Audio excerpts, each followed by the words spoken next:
Sudah 3 hari ribuan penyelam maupun tim pencari untuk mendapatkan sisa puing dan korban pesawat Sriwijaya 182 yang jatuh di Kepulauan Seribu. Mereka berjuang melawan derasnya ombak untuk mendapatkan kotak hitam maupun barang-barang korban. Semua barang maupun potongan jenazah akan menjadi bukti untuk pengenalan diidentifikasi di Rumah Sakit Mabes Polri.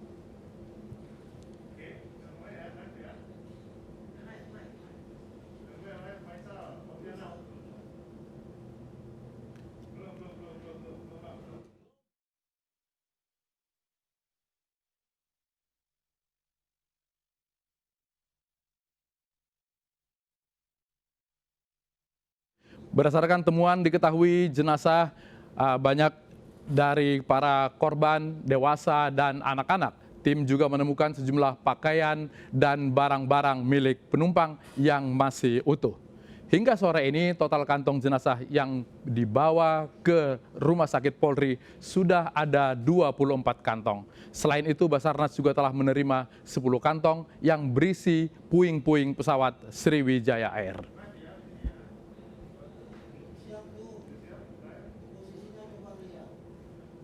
Saking banyaknya tim yang diterjunkan untuk melakukan pencarian, terutama dari Angkatan Laut, membuat Hari Dharma Samudra yang seharusnya diadakan pada tanggal 15 Januari nanti diundur oleh Mabes TNI Angkatan Laut untuk menghormati para korban Sriwijaya Air.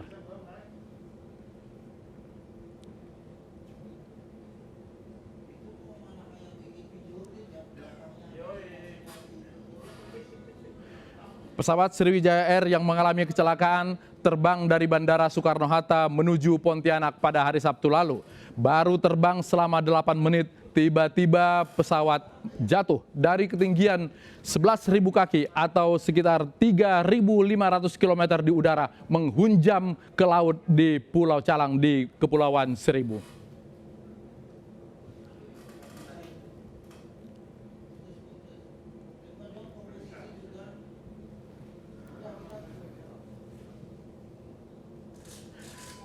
Selain dari tim Angkatan Laut, para relawan juga ikut diterjunkan untuk mencari puing-puing pesawat, kotak hitam, maupun jenazah dari korban Sriwijaya Air.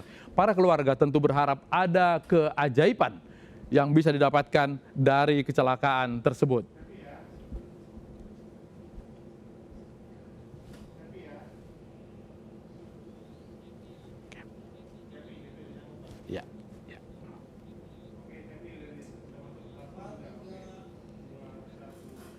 Dalam sebuah kecelakaan, apa penyebab? Apakah usia dari pesawat berpengaruh kepada kecelakaan tersebut? Atau hanya sekedar bagaimana perawatan dilakukan selama ini? Kita akan segera berbincang dengan mantan Kepala Staf TNI Angkatan Udara, Cepi Hakim. Selamat malam Pak Cepi. Selamat malam. Apa kabar Pak Cepi? Alhamdulillah. Ya, Pak Cepi, pencarian kotak hitam difokuskan oleh para tim pencari dari tim SAR. Sebetulnya apa saja data yang bisa kita peroleh jika kotak hitam tersebut sudah kita temukan?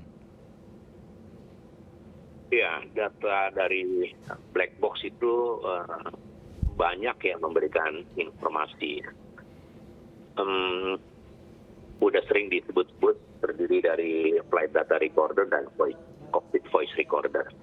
Artinya adalah data-data penerbangan yang menyangkut gerakan pesawat, manuver pesawat, dan data-data suara pembicaraan kapten pilot dengan co-pilot, dengan air traffic controller, dengan pilot pesawat lain, itu bisa didengar 30 menit sebelum terjadinya kecelakaan. Sehingga dengan demikian maka data itu akan memberikan informasi tentang kenapa kecelakaan itu terjadi. Oke, Pak Cepi. Ya. 8 sampai 11 menit ketika awal dari penerbangan merupakan waktu yang sangat krusial. Apa sebenarnya hal-hal yang biasanya terjadi di saat awal-awal take off tersebut? Ya, awal take off itu kenapa dibilang cruise kill? Karena ketinggiannya kan masih rendah, ya, altitude itu masih rendah. Penggunaan power masih tinggi. Ya. Jadi kalau ada terjadi apa-apa, tidak mudah untuk bisa diatasi. Walaupun sebenarnya semua pilot itu well trained dengan emergency situation.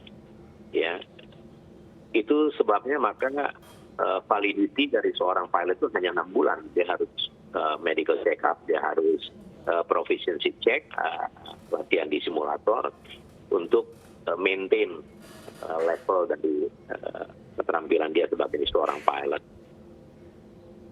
Oke, kalau kita lihat data di flightradar24.com, dari ketinggian 11.000 kaki tiba-tiba menghunjam ke laut dalam waktu 2 menit. Biasanya ini kerusakan macam apa yang paling mungkin terjadi? Banyak ya, terlalu banyak untuk bisa diperkirakan. Ya.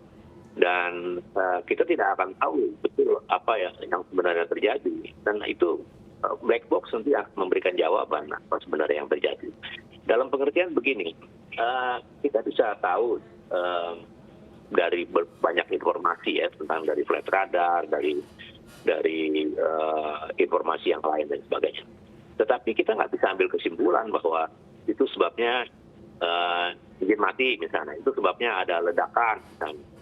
Nggak bisa, karena data yang menopang untuk memberikan alasan bahwa kesimpulan itu bisa dipercaya, itu nggak ada. Informasinya masih mentah. Ya. Jadi sekali lagi dalam pengertian kita tidak bisa berspekulasi sebelum kita mendapatkan data-data yang benar-benar bisa dijadikan dasar atau landasan bahwa memang itu yang terjadi. Kalau sekarang nggak bisa, kita nggak bisa tahu. Oke, kalau kita mendengar dari banyak kesaksian di sana, ada ledakan sebelum jatuhnya pesawat. Apakah ini ledakan di udara atau merupakan ledakan yang timbul karena kecepatan yang begitu tinggi dari pesawat lalu menghunjam ke laut? Ya, seperti begini ya. Katanya ada ledakan. Kata siapa itu? Ya, siapa yang dengerin itu? Dan ledakan tuh, bahasa ledakan tuh banyak orang. Ledakan yang kayak apa? Ledakan kayak petasan, ledakan kayak bom, gimana? Jadi informasi ini nggak bisa kita ambil kesimpulan. Ada orang bilang ada ledakan, ada orang bilang, wah udah pecah. Saksi-saksi mata ini itu hanya bisa kita kumpulkan sebagai data awal. Nanti kita konfrontir dengan data yang bisa dibaca di black box. Apa benar gitu. Misalnya di data-data yang diperoleh dari membaca black box itu kan ada beberapa hal yang perlu konfirmasi. Ya. Biasanya konfirmasi itu dibutuhkan dari pilot senior, dari banyak data-data awal yang dapat seperti ini. Sekali lagi, data-data seperti orang mengatakan ledakan, orang mendengar ledakan, orang melihat pesawat menunjam ke laut dan sebagainya, tidak bisa kita ambil itu sebagai kesimpulan. Jadi jangan jump to conclusion, jangan meloncat ke kesimpulan. Karena kalau meloncat kadang-kadang suka jatuh. Oke, banyak juga yang kemudian mengaitkan usia pesawat jika terjadi kecelakaan seperti ini. Saya baca Pak Cepi orang yang tidak setuju kalau kita mengait-ngaitkan dengan usia pesawat. Kenapa Pak? Nah ini juga bukan persoalan saya setuju nggak setuju ya. Ini data dan fakta menunjukkan bahwa usia pesawat tidak ada korelasinya dengan kecelakaan tersebut. Ya, ini evidence, ini bukti ya. Sepanjang sejarah penyelidikan pesawat terbang, tidak pernah ada hasilnya itu, oh ini kecelakaan karena pesawat tua. Nggak ada.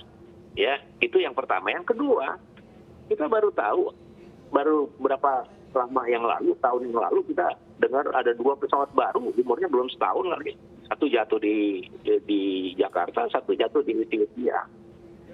Dan sekarang ada yang umurnya 26 tahun jatuh juga.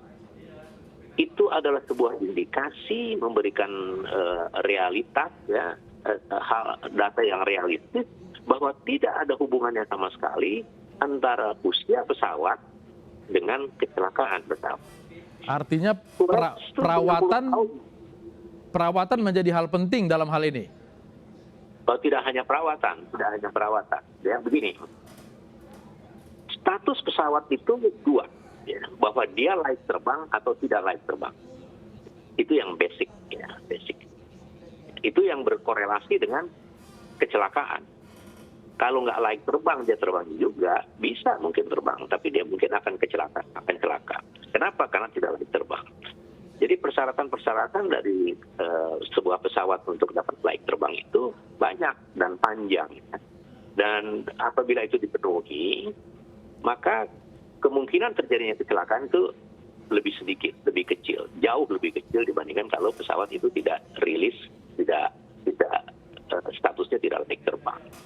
Ya. Oke, kalau faktor ini Pak Cepi, karena pandemi ini jumlah penumpang tidak terlalu banyak sehingga frekuensi penerbangan menjadi berkurang, apakah ini bisa berdampak kepada turunnya kualitas perawatan? Oh pasti. Jadi begini, pandemi ini tidak hanya mempengaruhi kita, Pak. Pandemi ini mempengaruhi industri penerbangan secara global, ya. Dan yang paling terpukul adalah pabrik pesawat terbang dan maskapai penerbangan. Dan yang paling lagi menderita dampak dari pandemi ini adalah maskapai penerbangan dalam konteks maka sekarang puluhan maskapai itu bangkrut, ya. Karena jumlah penumpang itu kan turun drastis, ya, sampai 10-20%. Sekarang mulai menanjak lagi. Nah, situasi seperti ini adalah abnormal, ya, sesuatu yang tidak normal sebenarnya. Nah, sesuatu yang tidak normal itu memberikan peluang atau ada hubungannya dengan pengelolaan penerbangan, pengelolaan keselamatan penerbangan. Contohnya begini. Karena turunnya frekuensi penerbangan, maka banyak pesawat yang tidak terbang. Ya. Tadi sudah saya sampaikan ada banyak maskapai yang bangkrut. Ya. Banyak maskapai yang memberhentikan karyawannya. Banyak maskapai yang memberhentikan pilotnya, teknisinya. Oke. Ya. Dan ekstrimnya kemudian adalah penerbangan itu jarang. Nah, sekarang ini 2-3 bulan terakhir itu sudah mulai ada demand yang cukup baik untuk maskapai penerbangan untuk melaksanakan rute-rute tertentu, rute-rute gemuk tertentu. Nah, disinilah persoalannya yang harus dijadikan perhatian khusus, karena pesawat yang lama terbang itu harus melalui satu inspeksi atau kesiapan menyiapkan pesawat terbang lagi yang lebih istimewa, karena selama nggak terbang, itu mempunyai potensi untuk kelaikan. Itu bicara tentang pesawat terbang. Pilotnya juga begitu. Pilotnya kan jarang terbang juga. Pilot itu ada batasan-batasan minimum. Ya, validity dari license-nya itu 6 bulan. Ya. Dan dalam 6 bulan itu juga ada batasan-batasan bahwa minimal dalam 1 bulan dia harus terbang sekian, atau tipe landing sekian, dan sebagainya. Itu requirement itu juga harus menjadi perhatian khusus selama pandemi ini, karena akan banyak penerbang yang nggak terbang. Lalu dia diterbangin kan. Dan itu mengurangi kualitas perawatan jadinya Pak Cepi, ya? Mengurangi kualitas perawatan, dan itu salah satu titik lemah yang harus menjadi perhatian. Baik, kita tunggu nanti semua penyelidikan jika kotak hitam sudah ditemukan. Marskal Purnawirawan Cepi Hakim, terima kasih sudah bergabung di iNewsroom. Selamat malam Pak Cepi. Selamat malam, terima kasih. Terima kasih Pak. Baik, kita langsung saja ke Pontianak. Keluarga korban kecelakaan pesawat Sriwijaya diterbangkan dari Pontianak menuju Jakarta. Kontributor Faisal Abu Bakar sudah berada di Bandara Supadio untuk mengupdate perkembangan terbaru langsung dari Pontianak. Faisal, selamat malam. Selamat malam, Mas. Ya, bagaimana suasana di Bandara Supadio terkait dengan keberangkatan keluarga korban dari sana? Ya, saat ini pemirsa, saya sedang berada di Posko Krisis Center Sriwijaya SJ182. Updatean terakhir untuk sore hari ini, sampai saat ini, ada 13 keluarga korban yang diberangkatkan dari Pontianak ke Jakarta dengan pesawat yang berbeda. Dan 21 hasil DNA dari pihak korban juga sudah dikirim ke Jakarta. Berangkat, apakah keluarga langsung atau siapa saja yang boleh?